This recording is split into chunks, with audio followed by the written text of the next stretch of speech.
弟兄姊妹平安，今天是2026年的1月5号。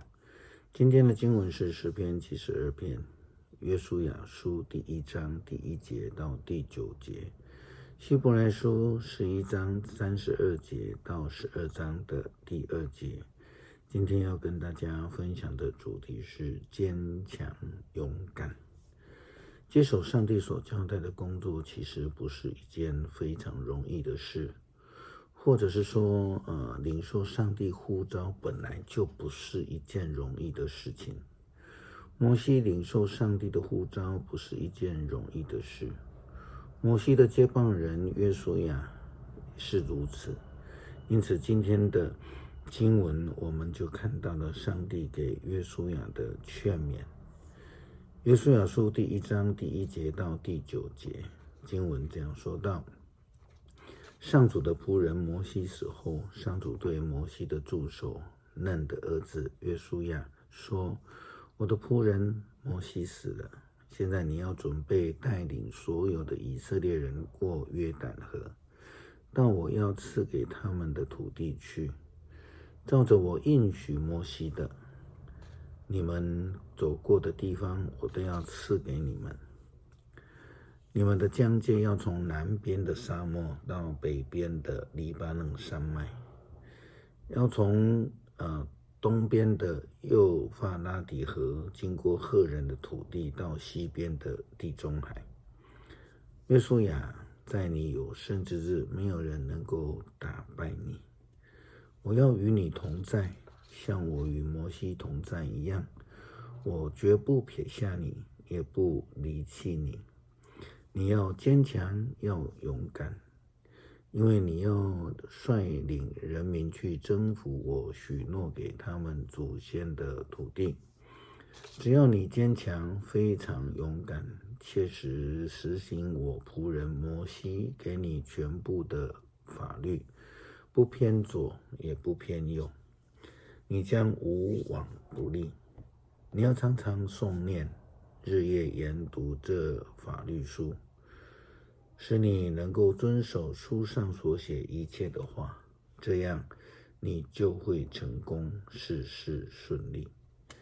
你要记住我的命令，要坚强，要勇敢，不害怕，不沮丧，因为你无论到哪里，我上主你的上帝一定与你同在。上帝他劝勉约书亚，要他不要担心，不需要害怕，只要刚强壮胆的跟随着上帝继续来前行，就必得到上帝的保守、带领、赐福。坚强勇敢或是刚强壮胆，其实是基督徒在面对未来的一个基本态度。如同希伯来书11章32节到12章的第2节，保罗也是这样的劝勉基督徒要有信心，也就是说必须要能够刚强壮胆，或是说勇敢坚强。经文这样说道：我还得说下去吗？我没有足够的时间去提基甸、巴拉、参孙、耶弗他、大卫、撒母耳和先知们的事迹呢？他们借着信心战胜了周围的国家，他们实行正义，领受上帝的应许，他们堵住狮子的口，扑灭了烈火，逃脱了刀剑的杀戮，他们由软弱变为刚强，在战场上发挥威力，击败了外国的军队。接着信心，有些妇女接纳他们从死里复活的亲人。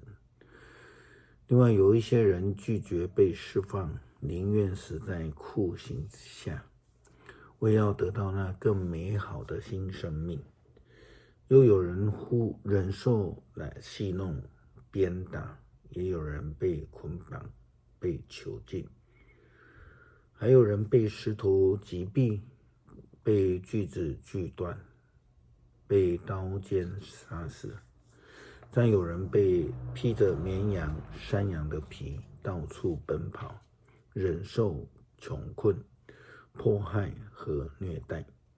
这世界不值得他们居留，他们像难民一样在荒野、在山岭间流浪，在山洞和地穴里栖身。这些人的信心都有着很不平凡的记录，可是他们并没有领受到上帝所应许的，因为他们决定给我们做更美好的安排。他的旨意是，他们必须跟我们一道才能够达到安全。既然我们有这么多的见证人，像云彩一样围绕着我们，就应该要排除一切的障碍和跟我们纠缠不清的罪，坚韧地奔跑到我们前面的路程。我们要注视耶稣，因为他是我们的信心的创始者和完成者。他不在十字架前退缩，相反的，为了那等待着他的喜乐，他不把死在十字架上的羞辱当成一回事。现在他已经坐在上帝宝座的右边。耶稣基督降世为世人的罪背上十字架，是上帝差遣他。在面对苦难的当下，耶稣基督他也是需要有坚强的勇气，愿意谦卑顺服到死，然后才能够成就了上帝的救赎。诗篇72篇，上帝啊，求你将你公正的判断赐给王，这样他就可以用正义治理你的子民，以公道对待被欺压的困苦人。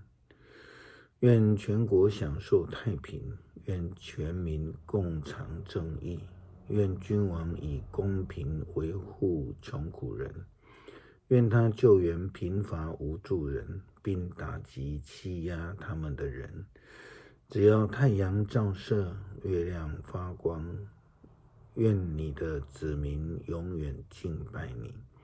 愿君王像雨下在草原上，像甘霖滋润大地。愿他在位的日子正义伸张，在有月亮的岁月国泰民安。他的王国从这海伸展到那海，从幼发拉底河到地的尽头。旷野的住民要在他的面前叩头，他的仇敌要扑倒降服于他。他是和群岛的君王要向他贡献礼物，示巴和西巴的王也要带来贡物。诸王要在他的面前下拜，万国要服侍他。他救援向他呼求的穷人，他帮助贫苦无助的人，他怜悯软弱贫寒的人，他拯救穷苦人的生命，他救他们脱离压迫和强暴，他看他们的生命为宝贵。愿王万岁！愿他得到示巴的金子，愿有人不断地替他祷告，愿上帝时常赐福给他，愿土地盛产五谷，山岭布满庄稼，收成和黎巴嫩一样的丰富。愿城市人烟稠密，像野地滋生青草。愿他的名永垂不朽，愿他的声望如太阳长存。愿万国因他蒙福，愿万民为他祈福。要颂赞上主以色列的上帝，唯有他成就奇妙的事。要永远颂赞他荣耀的名，愿他的荣光弥漫大地。阿们，阿们。耶西的儿子大卫的祷告结束。恳求主帮助我们能够坚定的相信，勇敢向前，为了回应上帝的呼召，完成上帝所交代的使命。求主帮助，祷告奉主耶稣基督圣名求，阿们。